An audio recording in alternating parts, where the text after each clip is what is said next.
апай, бүгінгі сабағымыз өте тамаша. Білмеймін, егер мен өзім қызықтым, мен сізден үйренетін нәрсе көп екен. Өте жақсы жақтарынан сіздерге творчествалық табыс барлықтарыңызға, мектептеріңіз өте керемет, ұйымшылсыздар, оны ойындау керек. Рахмет. Гаухар апай, өте ашық ұстаз екенсіз. Сізден үйренген әдіс тәсілдеріңіз өте тамаша екен. Жаңағы себеп идеясы өте жақсы екен, тиімді екен. Мен осы екі әдісті өзіме алдым. Рахмет.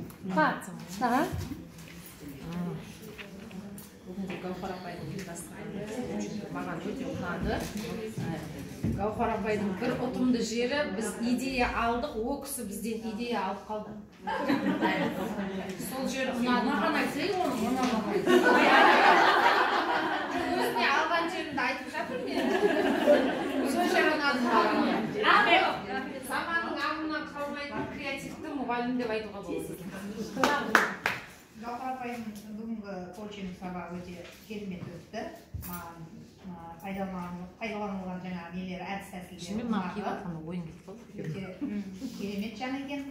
Көздері күлімдеп тұрады екен, мейірімді екен.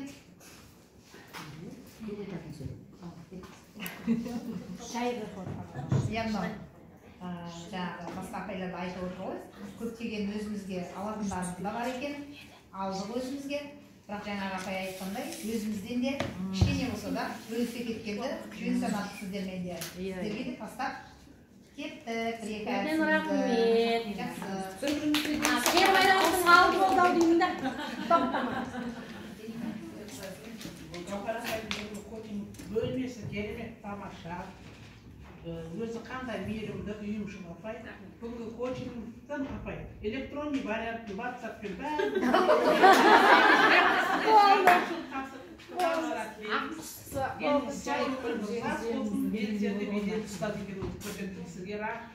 Рахмет.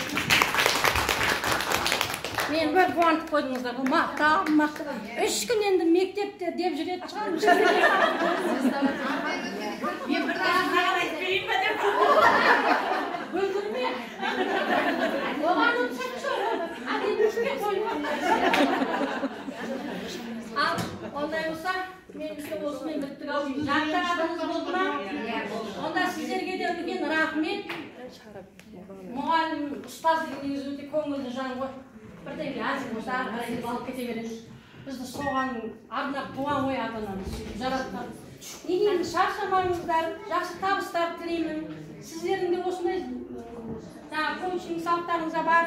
Бізде көріп, тамашалап, қуанып қайта берейік, таныса берейік. Құда қаласа, жолдарыңыз болсын. Үйге аман есен жетіп барыңыздар.